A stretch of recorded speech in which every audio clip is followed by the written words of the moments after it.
Hey everybody, this is a real quick video in case you have a JBL JR Pop wireless Bluetooth speaker and you need to do a hard reset to the factory default settings on it.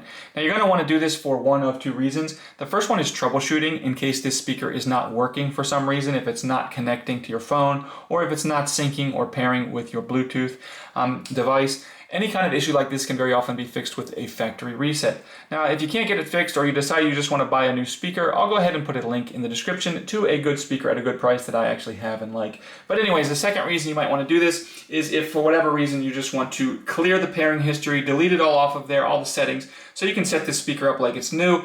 We can do this and it's really easy to do. First things first, the speaker needs to be turned on and we should have a decent charge on it. And then we're just going to find this volume up button over here, and on this side there is the Bluetooth button. We're just going to press and hold Bluetooth and volume up simultaneously with the speaker on for more than 10 seconds. After that 10 seconds or so, the speaker will turn off and automatically reboot back into its factory default state, and then you can go ahead and set this up basically as a new speaker.